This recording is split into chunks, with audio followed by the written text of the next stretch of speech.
Поиски квадроцикла продолжаются. Посмотрел я очень много вариантов в Санкт-Петербурге. Сделал анализ по Москве и пришел к такому выводу, что в больших городах найти квадроцикл, нормальный квадроцикл по хорошей цене практически нереально. Половина из них без документов, половина с перебитыми номерами, либо вообще без номеров рам. Такой квадроцикл будет впоследствии проблематично поставить на учет в Гостехнадзор и, соответственно, потом его реализовать по хорошей цене. Поэтому я переключил свое внимание на небольшие города недалеко, скажем так, в 500 километрах от Санкт-Петербурга.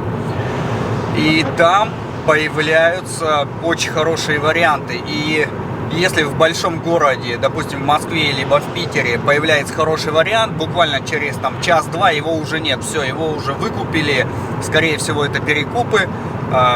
Потом этот квадроцикл может появиться уже плюс 100 или 150 тысяч. В маленьком городе, удаленностью 250, 300, 400 километров от крупного города, эти варианты бывают висят неделю-две, продаются значительно медленнее, чем в большом городе. Именно такой вариант я нашел в Псковской области. Outlander 800 Max XT. Один хозяин эксплуатировался где-то на хозяйстве, то есть никуда в грязь, в болото его не убивали. Эксплуатировался бережно, он практически весь стоковый. Я попросил своего хорошего друга в Пскове съездить посмотреть этот квадрик. Вчера он его посмотрел, сказал, что Леха, надо брать. В общем, квадроцикл по отзывам очень хороший. Сейчас я направляюсь туда, будем смотреть и забирать. Да, и цена этого квадроцикла меньше 500 тысяч. Отличный вариант.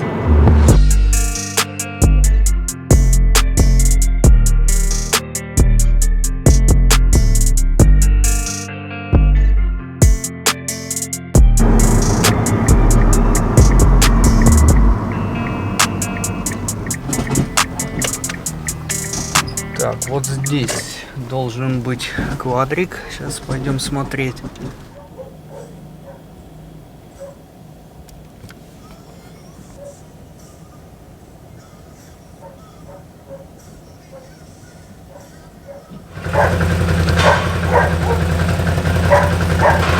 Даже наклейки еще сохранились, канадские.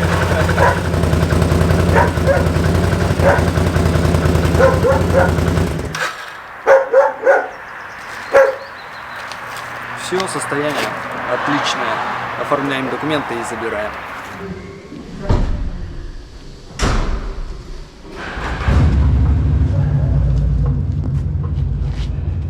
Все, оформили документы. Сейчас выгоняем, грузимся и едем.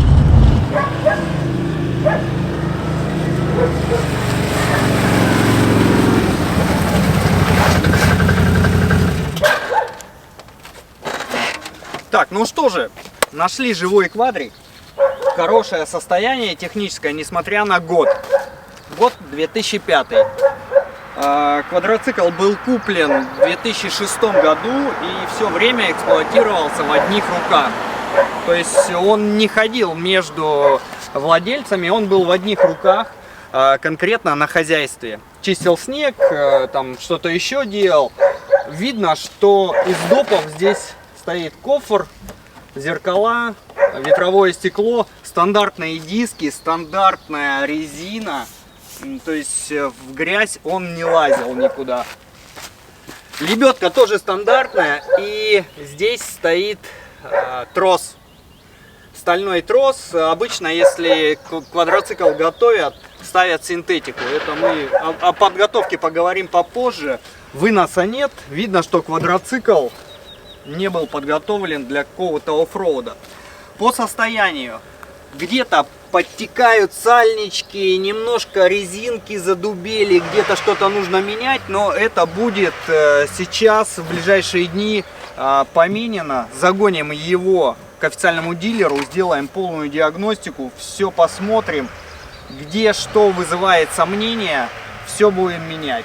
Естественно, это все будет демонтироваться, будем ставить вынос, но об этом чуть попозже. Чисто все здесь. Наклеечки там на подвеске родные, Бомбардье. Расширители стоят, в принципе, не надо ставить. Все отмоем, почистим, наклейки наклеим, будет вид просто огонь.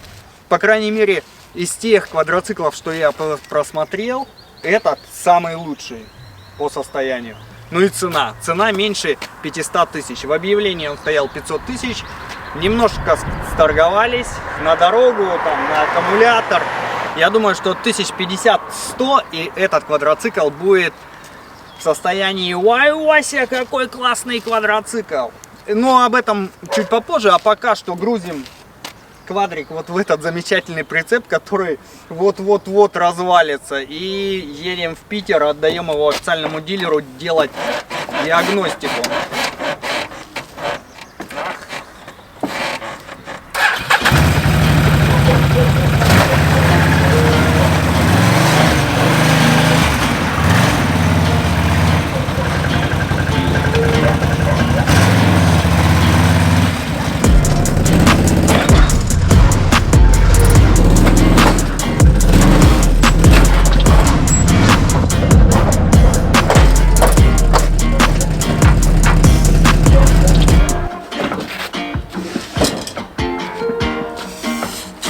Отлично, погнали!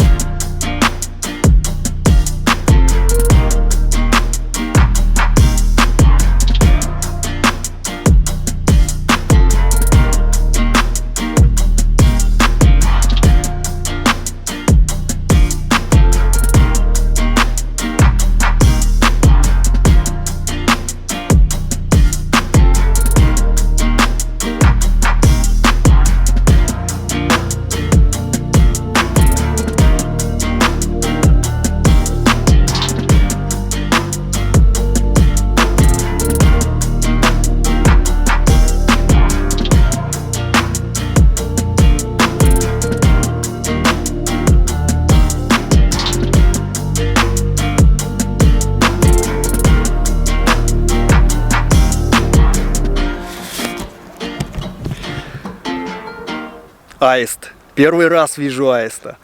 Всю жизнь прожил в Сибири, у нас таких птиц не водится, только здесь увидел. И они делают гнезда в населенных пунктах. Такая вот деревенька, сейчас несколько таких деревенек проехали, и в каждой гнездо. Но только в одном вот сидит аист. Видимо, остальные по делам уехали. Ну блин, какой он классный.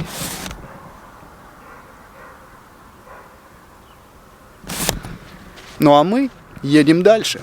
Автопоезд. Сиду, конечно, нелегко вести прицеп. Не для таких задач машина, скажем, но за неимением других едем на Сиде.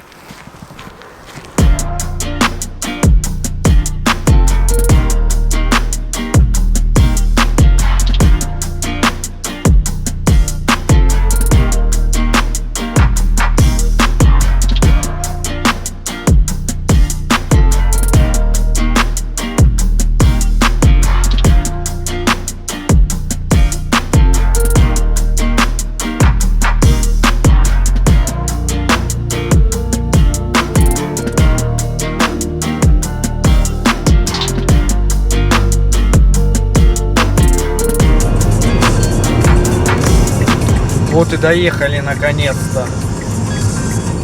Вроде всего 300 километров, но так долго ехали. Но это пятница. Все ездят туда-сюда. Трасса нагруженная. Все.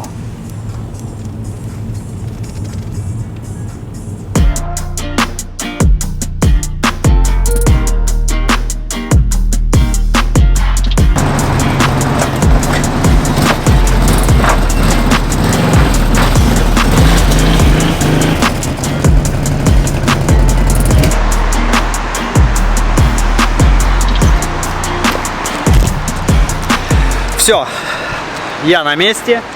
Квадрик возле BRP центра Pride. Но так как он уже закрыт, все диагностики, проверки и тому подобное будем делать завтра. Для меня завтра, а для вас через 1, 2, 3.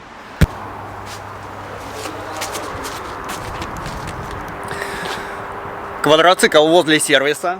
Все, сейчас его загоняем. Ребята будут делать большое ТО и заодно все посмотрят. Это будет нестандартная диагностика. Я попросил тут все более детально просмотреть. И заодно поменяем жидкости, поменяем, в общем, поменяем все, что вызывает сомнения. Погнали!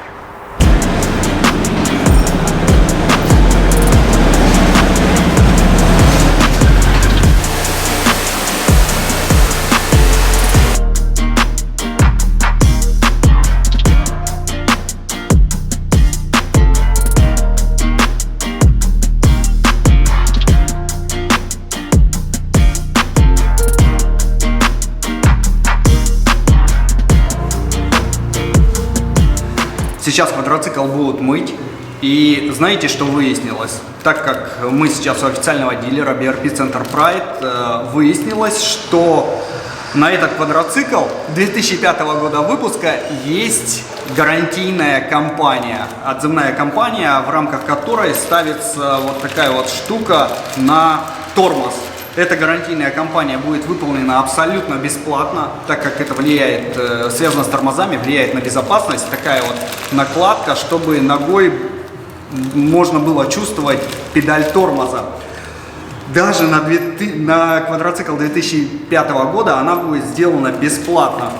Сейчас мне выписали заказ на ряд, тут 0. Итого 0, значит эта штука будет установлена абсолютно бесплатно. Вывод какой?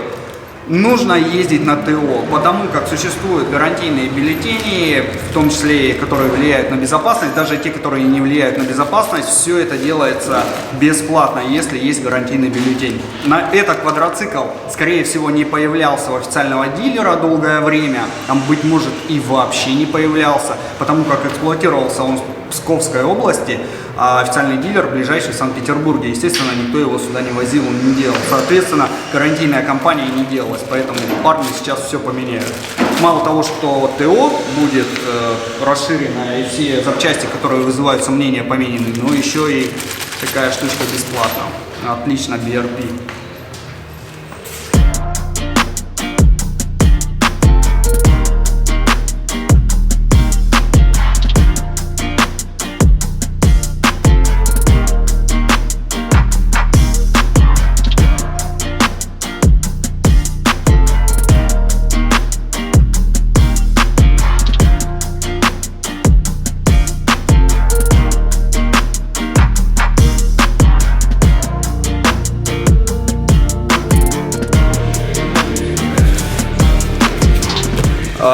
Первый косяк, который вылез, это крестовина, получается, на передний мост.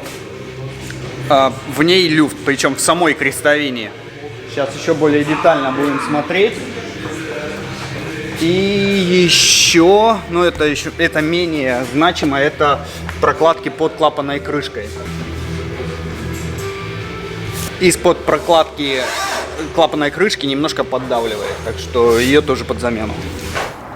Господа, в прошлом видео я рассказал, какие документы и номера на агрегатах квадроцикла должны быть. В этом видео мы смотрим, делаем диагностику квадроцикла, и я вот заловил Виталия, начальник сервиса BRP центра Pride, чтобы задать вопросы по технической части именно. Когда покупаешь квадроцикл, куда смотреть? Основные узлы, агрегаты, там раму, вот что? Коротенько. В принципе, раму, понятное дело, надо смотреть, но по моим меркам лучше оценивать по факту общее состояние техники. Потому что эксплуатация бывает разная, есть спортивная эксплуатация, но ее узнать довольно просто. То есть наличие самой же защиты даже вроде бы это плюс, но ее состояние этой защиты можно сразу понять, что если она вмятая где-то, видно, что это ездило по камням, можно понять, что в принципе эксплуатация была более жесткая, чем есть. Замятие рамы даже под защитой можно не увидеть. То есть тут есть как бы такой нюанс. Если позволяет это увидеть, то да, можно посмотреть, оценить. То есть наличие всех вот защит, там дополнительных там выноса, допустим, если его изначально не было, там еще чего-то, что используется на соревнованиях. Да, и по сути при эксплуатации, например, в грязи, если прям человек очень жестко эксплуатирует, очень сильно влияет на лакокрасочное покрытие элементов. То есть пескоструйная обработка, она будет присутствовать. Такое матирование. Да даже не то, бывает до металла. То есть, если рычаги, там, рама выглядит так, что она нигде не обработана пескоструем, все это красивое, защита ровная, гладкая, то, понятно, можно предположить, что он все-таки в более легких условиях эксплуатировался. На хозяйстве, как мой. Да. Другой вопрос, пробег, безусловно, да. Он может быть большой и без обслуживания. Тогда это потеки масла, безусловно, да. То есть потеки сальников. То есть нужно осмотреть агрегаты, там редуктора, что течет или нет сальники. Правда, в последние годы все чаще можно столкнуться с вариантами, где люди готовятся к продаже, то есть что-то подкрашивают. Но лакокрасочное оригинальное и подкрашенное из баллона будет видно. Это как бы, в принципе, если то есть глаз наметан, посмотреть лакокрасочное покрытие. Люфты, подвески я бы не так сильно к этому придирался по-настоящему. Если знания позволяют, но если брать обывателя, то оценить это будет сложно. Ну и в принципе, если даже там подшипник ступичный, там что-то с ним произошло, его недорого заменить. Ну, оригинал не так, конечно, недорого, но с учетом, опять же, разный бюджет, кто-то может менять не оригинал, все это сейчас присутствует, безусловно, да, но это уже на усмотрение владельца. Да. Вариатор — это очень дорогая как бы часть, да? Как-то его можно оценить или вот экспресс-осмотр никак не выявит? К сожалению, кроме разбора где-то на сервисе вариатора, то есть только на удачу будет не оценить это, да, это будет. А если прокатиться, там шумы и вот это все посмотреть? Ну, шумы на квадрике это оценить тоже сложно. Плавность хода, безусловно, да, можно как-то оценить. Люфты, крестовин, это более важно, то есть человек обслуживал, шприцевал, не шприцевал, это все можно тоже как-то визуально рукой подергать, все это ощутить. Все остальное будет, конечно, сделать самостоятельно просто. Но вот для обывателя я, конечно, оценивал бы общее состояние. Хотя самое главное. Мы сталкивались с вариантами, когда люди даже пластик меняют, чтобы представить квадроцикл, как будто он новый. Это, конечно, иногда... Понятно. Это самый сложный вариант. В общем, короткий итог. Смотреть общее состояние, чтобы масло нигде не подтекало, потому как, опять же, сальники это нужно с разбором меняется все. А так, состояние пластика, защиты, этих элементов, которые окрашены, вот эти все моменты, наверное, более принципиально будет для обывателя, для такого беглого осмотра. То есть хорошее состояние лакокрасочного, пластмассы, которая не отцарапанная, либо отцарапана, и это можно будет оценить мятый, шитый, там хомутами не шитый, это все как бы такое, это же нюансы. Все, что сшито, это обычно увеличенная резина, жесткая эксплуатация и так далее. Соревнования, это, конечно, 100%, да, что-то было. Все понятно, спасибо.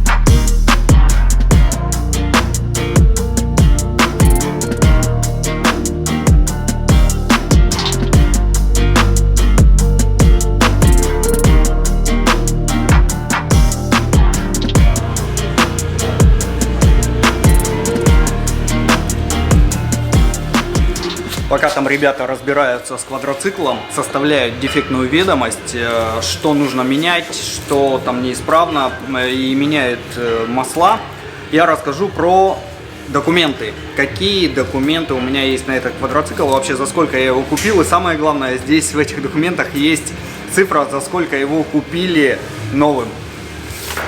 Значит, самый главный документ на квадроцикл — это у нас, конечно же, паспорт самоходной машины. Это квадроцикл 2005 года выпуска. Его купили в апреле 2006 года. И здесь вот видно, что 4 записи. Это все новый квадроцикл. Сначала его ввезла одна организация, далее через несколько организаций Комтехно, Росантрейд, это вот как раз дистрибьютор был в тех годах техники BRP, M-Motors в Пскове, так как он в Пскове был куплен, то есть это все, новый квадроцикл передавался от одного юрлица к другому, и уже 13 апреля 2006 года его купил собственник, собственно, новым купил. Купил новым, и с того момента он был у него. В то время продавались квадроциклы, техника вообще продавалась по справке счет. И мы можем видеть, что 13 апреля 2006 года выписана справка счет. Стоимость машины 410 тысяч рублей 00 копеек. 410 тысяч рублей в 2006 году, 13 апреля его купили.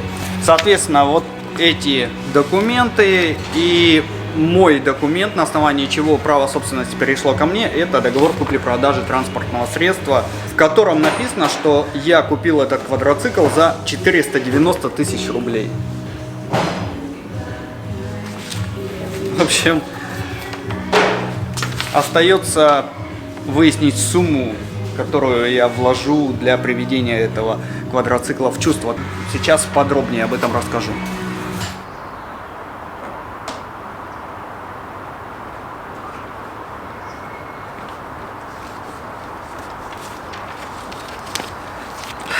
Вот заветные бумажки. По результатам диагностики выявлено следующее. Первонаперво было сделано плановое техническое обслуживание, то есть заменены все жидкости, кроме антифриза.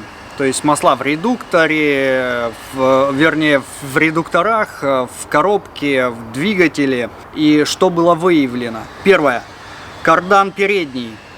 Замена крестовины, то есть там ей капец. Скорее всего, ее не шприцевали, не обслуживали, поэтому она вышла из строя. Редуктор задний, замена сальника хвостовика кардана, то есть с заднего редуктора через сальник пробегает масло. КПП. В коробке переключения передач вышел из строя подшипник ведомого вариатора, вала ведомого вариатора. Там есть люфт существенный, его тоже под замену. Прокладка клапанной крышки заднего цилиндра. Соответственно, там прокладка, сама крышка, вы видели на видео, из-под нее сочится масло, поэтому ее тоже под замену. Ремень вариатора замена. Соответственно, на работы у нас уйдет 43 920 рублей. 43 тысячи только на работы, плюс запчасти. Запчастей здесь много. Итоговая сумма 26 170. Что здесь? Крестовина сама, сальник резиновый, подшипник, прокладка, крышка клапанная, шайба, хомут, фильтр масляный, масло, спрей-очиститель, даже спрей-очиститель. В общем, свечи зажигания. 2 штуки по 390 рублей. На снегоход 1500. 26 170. Считаем итоговую цифру. 26 170 плюс 43 920. 43 920. 26 170 плюс 43 920 получается 70 090. 70 тысяч рублей, и этот квадрик имеет отличное техническое состояние. Я считаю, это немного для квадрика, которому уже в 16 лет. 16. И еще, вариатор имеет небольшой износ. Износ есть, но он не критичный, поэтому можно было бы, в принципе, бахнуть и там за 70-80 тысяч поменять еще и вариатор весь, но я пока что не вижу в этом смысла, потому как даже там у 2-3-летних квадроциклов есть износ, поэтому это нормально. В общем, итоговая стоимость этого квадроцикла составляет 560 тысяч рублей. Что я мог купить за 560 тысяч рублей? В принципе, примерно то же самое. И не факт, что в лучшем состоянии. А здесь я уже точно знаю, что квадроцикл в хорошем техническом состоянии. И он, вот, вложив 70 тысяч рублей и получив итоговую сумму в 560 тысяч рублей, 490 плюс 70, 560, я получаю очень хороший, качественный, легендарный BRP Outlander 800. 800-ка. Сейчас ребята начинают ремонтировать квадроцикл, а мы на этом заканчиваем и увидимся уже на покатушках. Я хочу на следующей неделе уже катнуть на этом квадроцикле, загнать его в грязь, понять, как он едет в стоке, а дальше уже будем тюнить. Так что ставьте палец вверх, подписывайтесь, кто еще не подписан, потому что от этого будет очень много зависеть, кто подписан, не подписан, наверное, и это не точно. А я прощаюсь с вами до следующей недели. Всем пока.